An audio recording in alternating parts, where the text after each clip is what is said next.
Next, I want to talk about master faders. Now here we have this master fader we just used in this session. We have this drum going real loud. It's distorting. We use the master fader to cut the clipping out. So there's no clipping now. And it's sending its information right here to this track.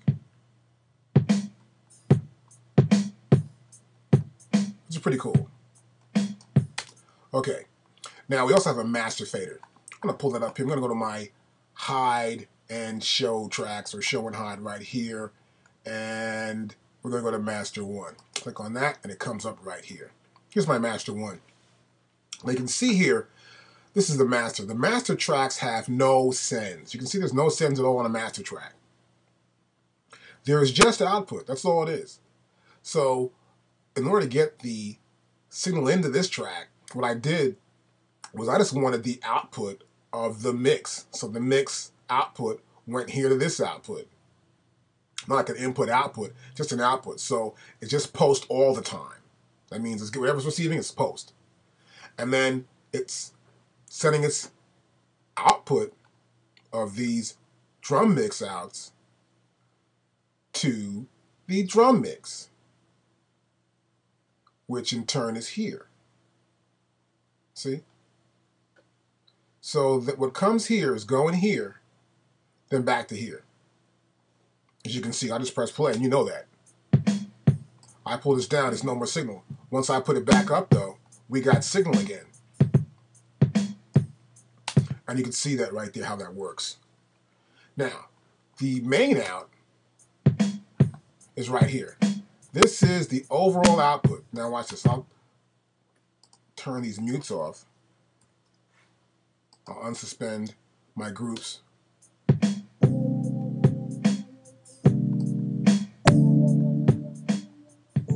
See, that's all the tracks. It's everything. I pull this down. Those tracks are still playing. You can see them playing. You can see the LEDs light up here. We can see the clipping over here. They're still playing. But this master is controlling the output of everything that's coming into it. It's a summation amp. It's the main output of all our music.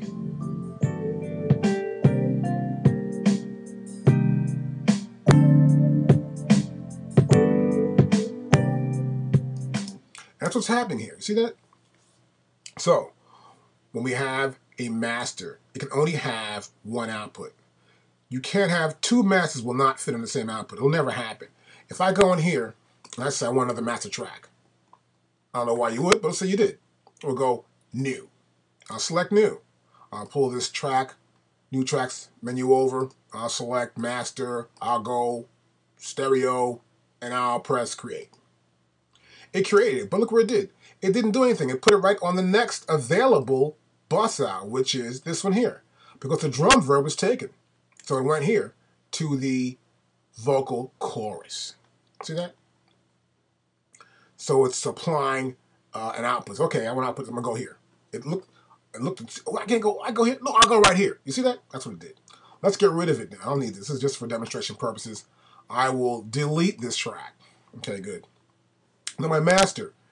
We use this track to keep our output there, but also it's our track that everything goes into. It's our container of all the other elements in the mix that are being sent to the master track. And so, for example, earlier I showed you this is a session that was 16-bit. Now my Pro Tools Mbox, the output is 32-bit.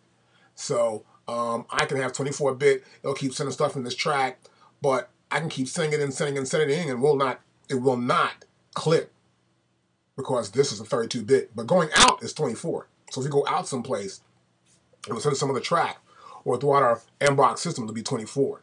So we got to be aware of what we're doing also. So we must make sure that we don't want to have any clipping. The whole purpose of having the master track is to stop the clipping. Whatever coming in, we need to stop it so it doesn't go above here in the red zone like it does over here on my kick drum. We don't want that. What we do want to do, we want to make sure the levels are really nice and strong and pumping and loud enough. And we want to create some headroom.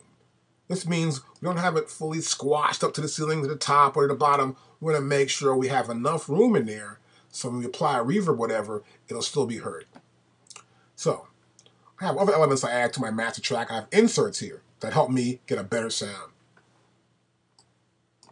Now here you'll see, which I have in bypass, is a compressor. It's more like a peak limiter more than anything else. And this is a Bomb Factory BF76 peak limiter, which is actually a simulation of a classic peak limiter. So, which was analog in those days. Right here, this is my stereo width. It's made by Advanced Instrument Research. It comes with my Pro Tools system. I use it to widen the track up somewhat also. So these are elements I put in the final process of sending information out and sending my data or the audio mix out through my master track. It goes through this process first. So here I have a Maxim.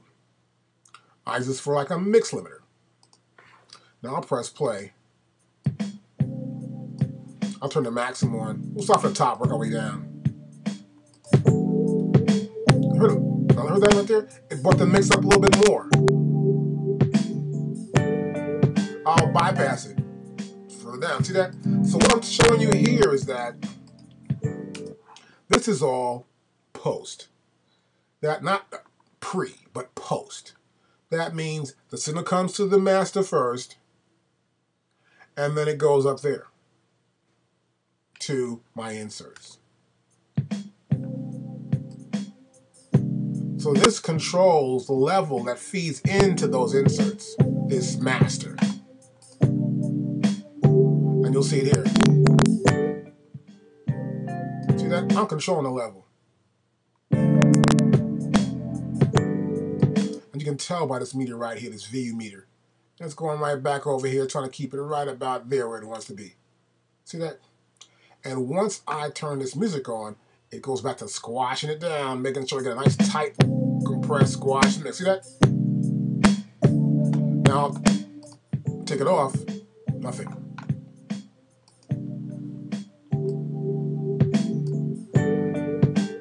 Here's my ear. This is a width. Give me a little more width to the samples. I can add this also as well. Turn it down, too loud.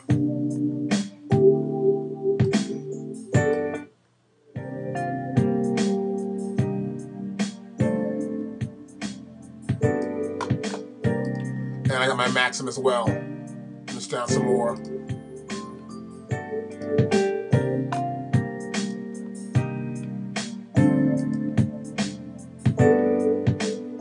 Now see how low my fader is?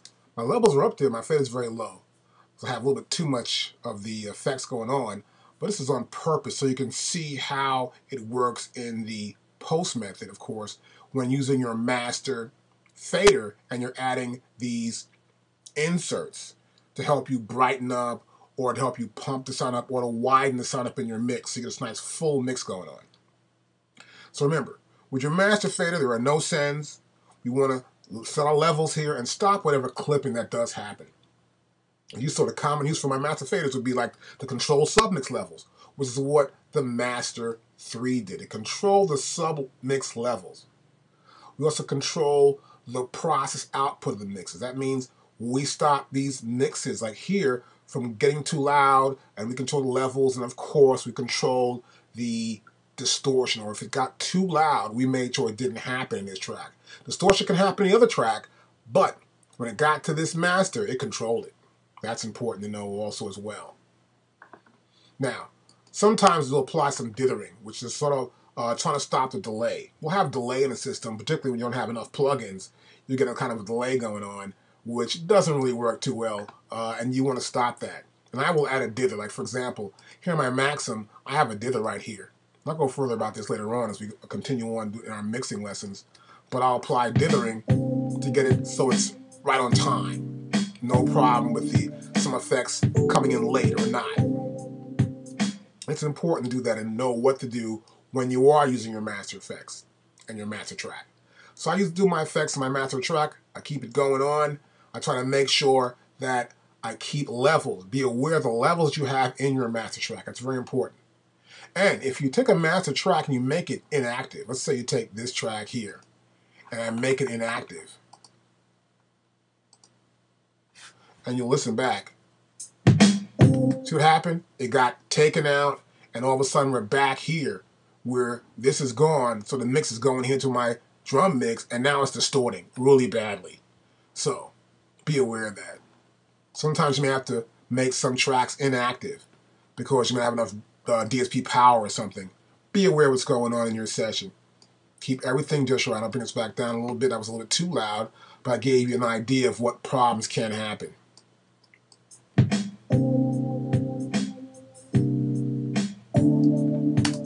So, this is how the master track works. Understand it. If you want to learn more, you can read about it on Digital Design's website or check out your Pro Tools reference guide.